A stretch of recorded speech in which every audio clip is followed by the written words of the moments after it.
Hello, this is Elizabeth Losi, Akashic Records channel for LivinDelight. And today I am going to speak to you about the crystals that wanted to be a part of the discussion of luck. There are several other channelings about luck, and this is a discussion of the crystals. So when I did the original channeling, there was really the energy of green aventurine came in very powerfully as a guide energy for the discussion of luck. Everything I was seeing about the discussion of luck in terms of this is like the renewal of springtime and young tender spring shoots coming out on branches, etc. All of that is really related to the crystal green aventurine. And even though that stone was not mentioned as a luck crystal, just the word aventurine actually means good fortune. And so luck. The stone green jade was mentioned in that channeling, but so I went and I pulled stones that were meant to elucidate the messages of luck, and there were 5 stones that got pulled. Not one of them was a green aventurine, which kind of gave me pause at first, but then I thought, okay, well, that's cool. There needed to be 5 stones, and these other 5 stones needed to be a part of it.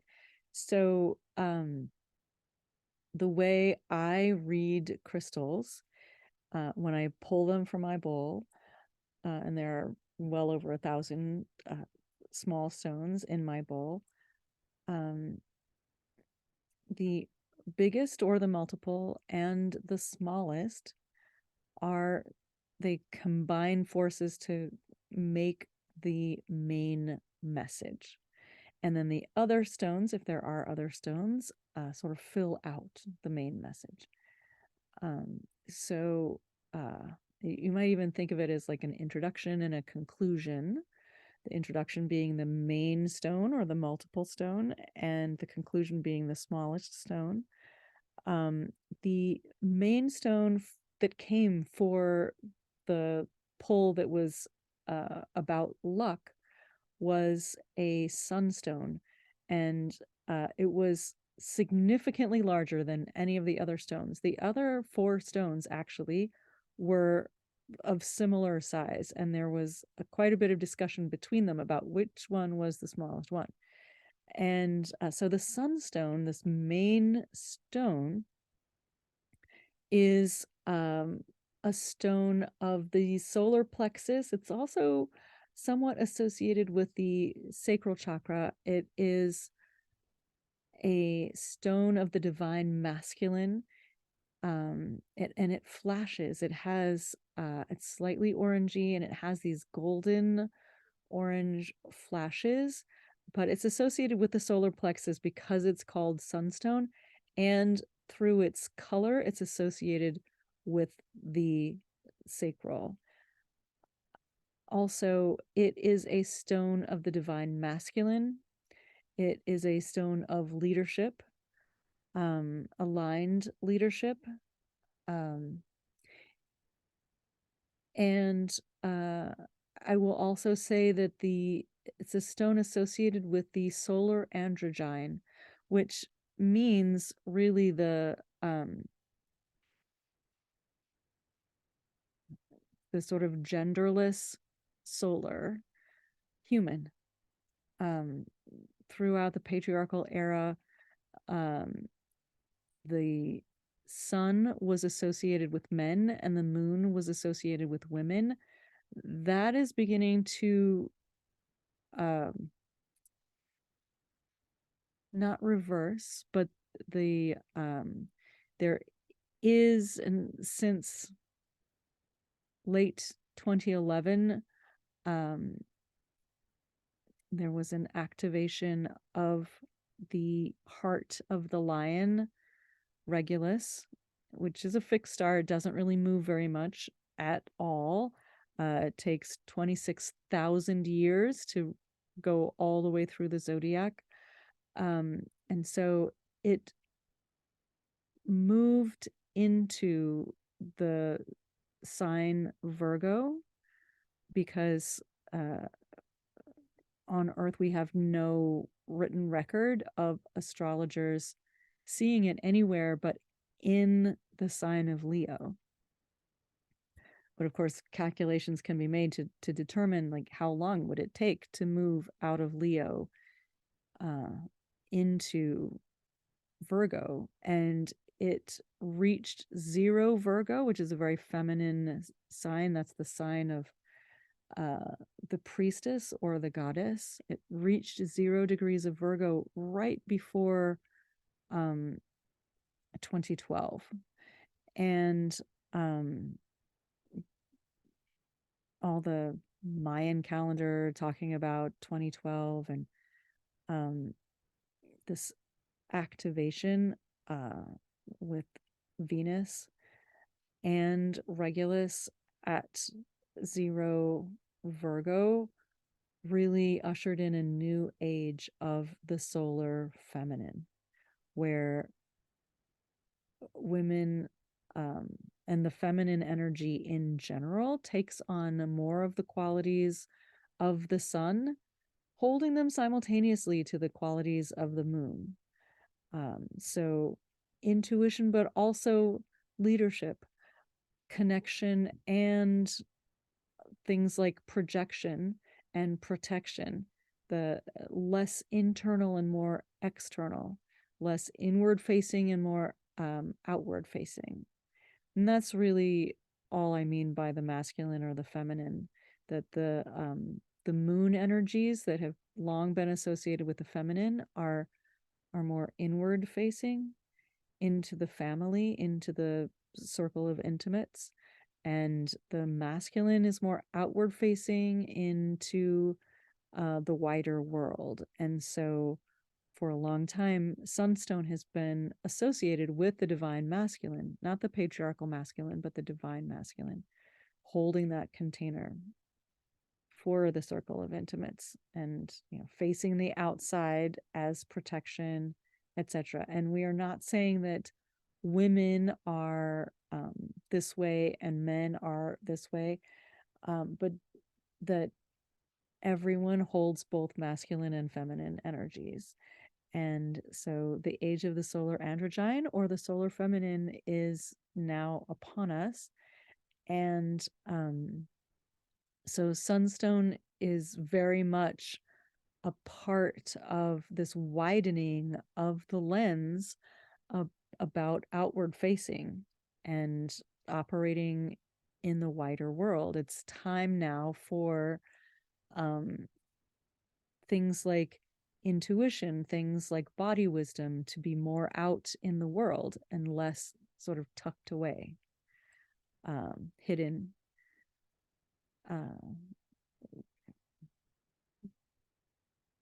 For hundreds of years, it wasn't safe in the West for women to be displaying their wisdom, precisely because they could be executed for being a witch.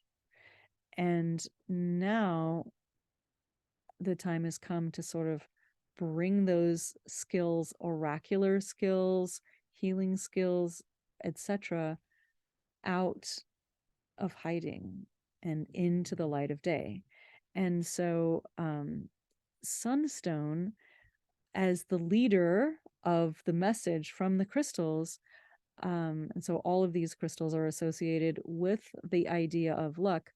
but sunstone as the leader is associated with this solar androgyne. Like they could be either a masculine or feminine, but it's all out in the light, leading the way and being seen.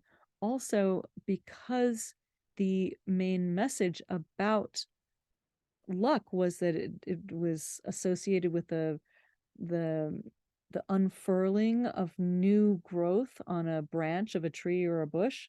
um, that chlorophyll really requires the sunlight. So that feels totally aligned.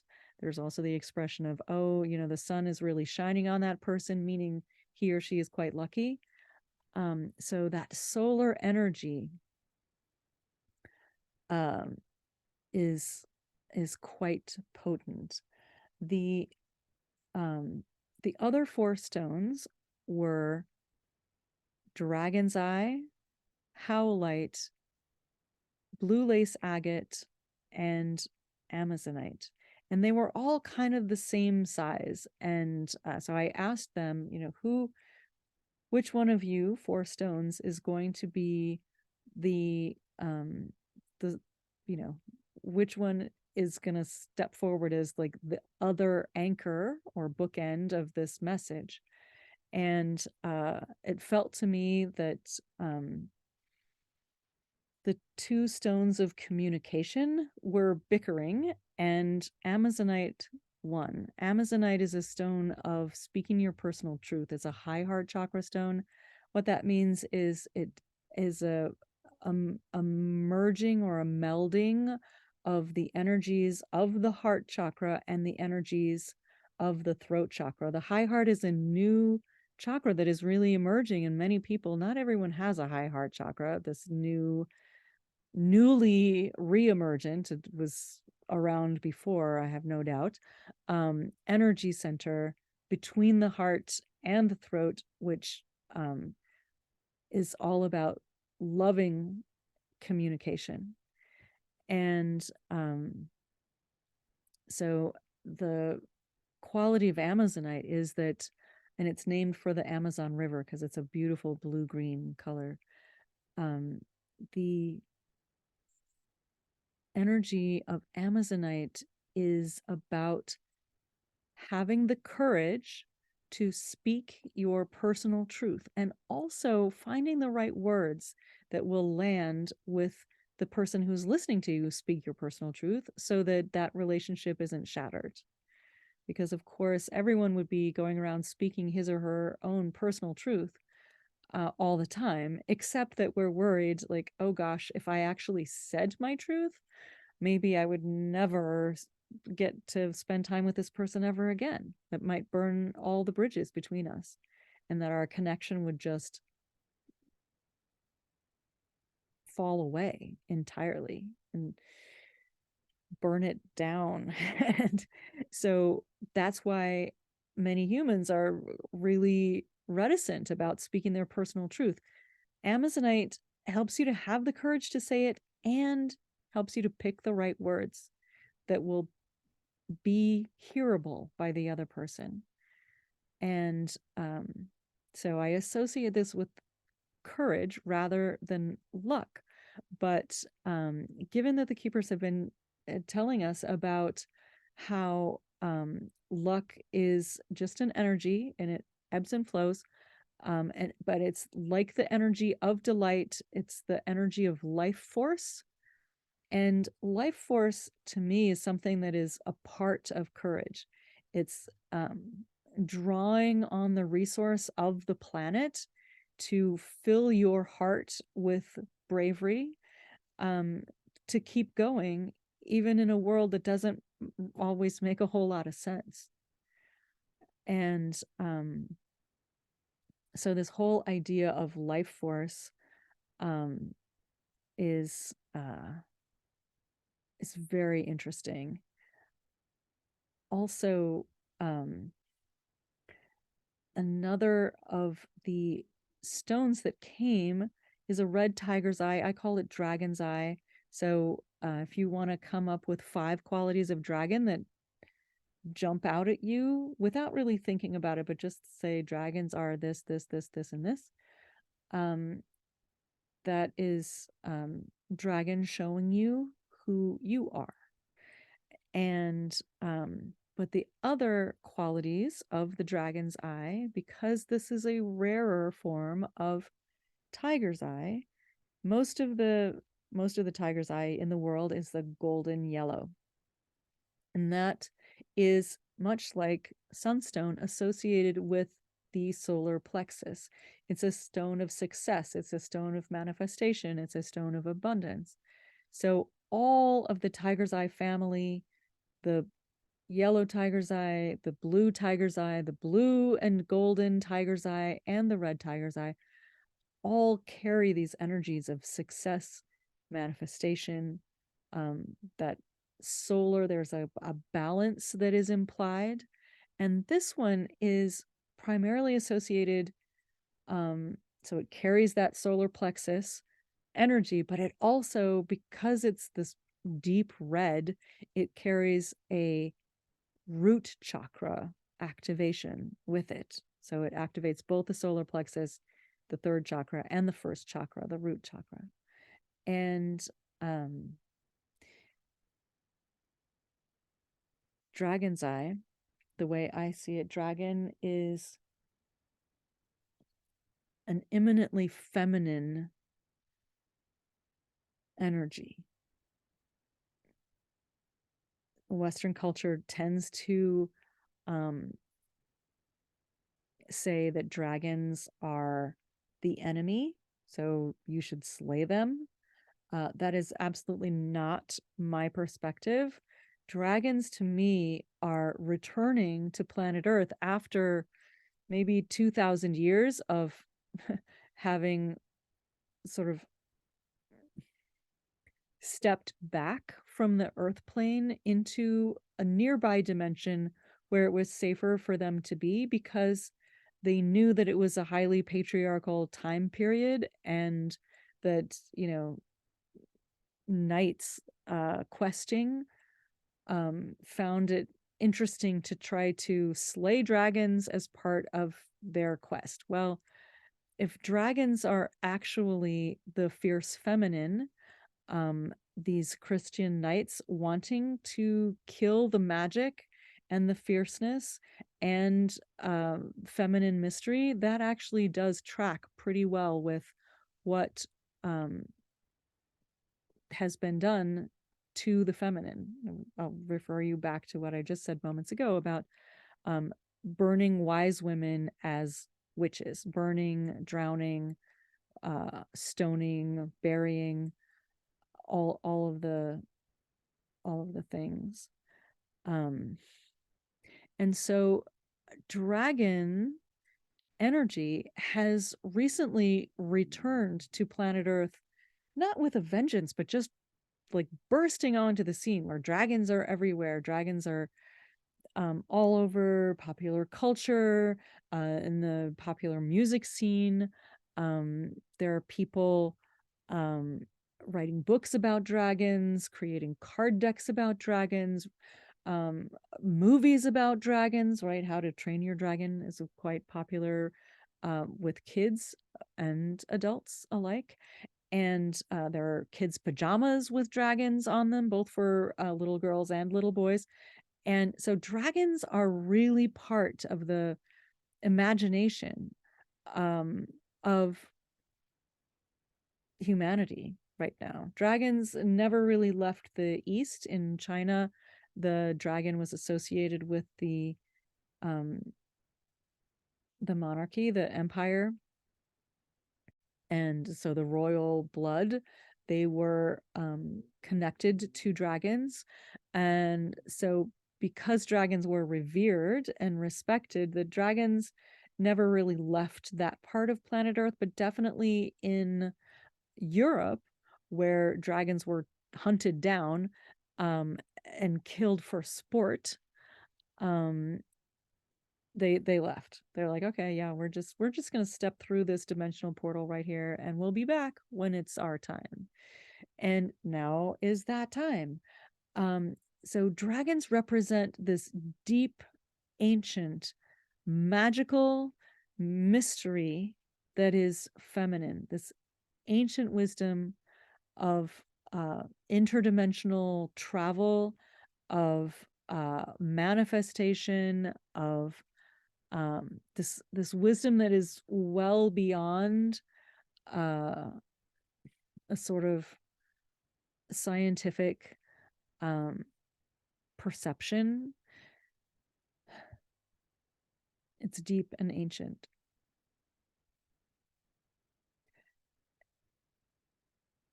And if you think about dragons, um, and a dragon's eye has um, a rather rare ability to discover treasure, and it doesn't want to let go of it, right? Once a dragon um, decides that that treasure is hers, um, or his, obviously there can be masculine, male gendered dragons, but most dragon energy is strictly feminine.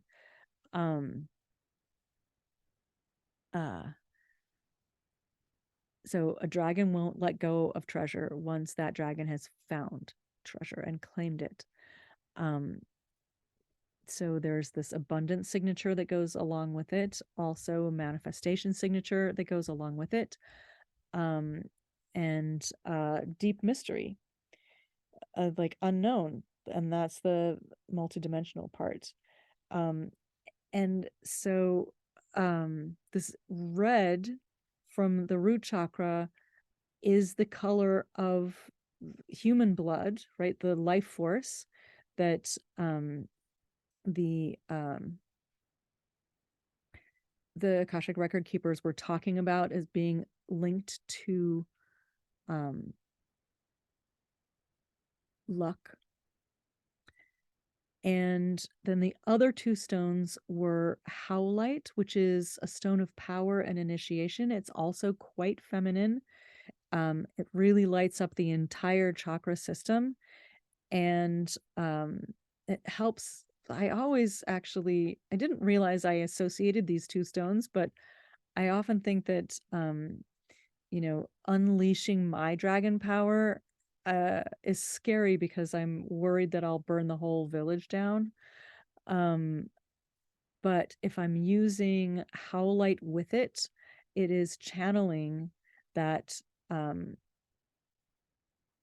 outrage, or the um, bringing justice in a very laser-like way. And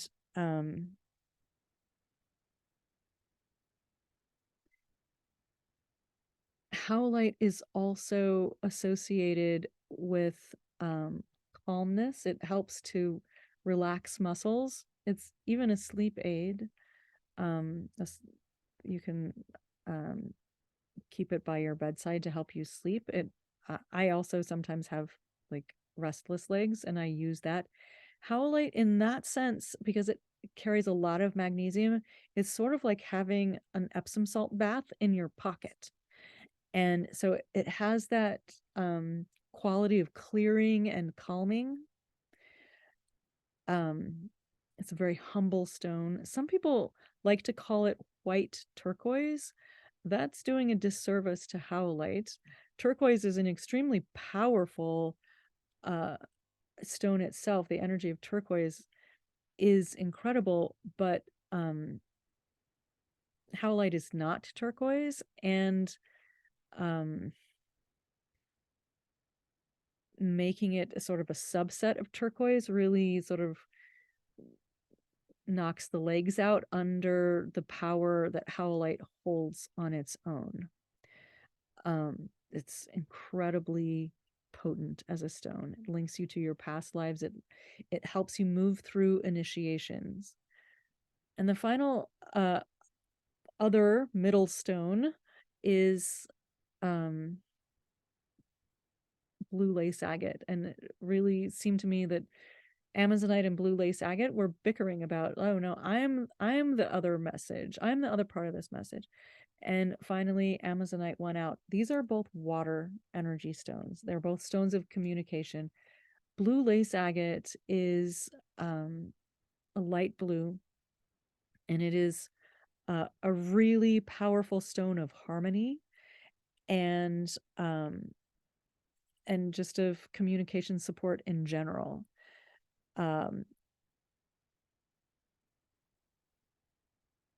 And so the merging of the idea of letting your own personal light shine out, your delight shining out in all directions, and then expressing it in some way, expressing the truth of it, that opens you up to luck. And if you haven't heard one of the other, so this is one of 3 podcast episodes about luck. So far, there might be another one at some point in the future. But one of the things about maybe allowing more luck energy is to open yourself up. And so open your mouth, open your communication center, speak lovingly, and lovingly not only to other people, but to yourself. Don't, I mean, this whole thing about the sunstone with the stone of love and communication, Amazonite, is really all about not betraying yourself, not talking down to yourself, not shutting down your own truth in favor of someone else's vision of you or of the situation. So I hope you enjoyed this. Think of green aventurine and, in fact, green jade as part of the crystals that are associated with luck, but these 5, sunstone, howlite, dragon's eye, blue lace agate, and amazonite, are part of these 5 stones, and 5 is a number we addressed in one of the podcasts about change, and how luck can flow and ebb. So I hope you've enjoyed this. Please share this podcast with your friends if you're enjoying it, and I'd love to hear back from you. Thank you. Thank you. I'm Elizabeth Losi, and until next time, please own your magic and don't forget to live in delight.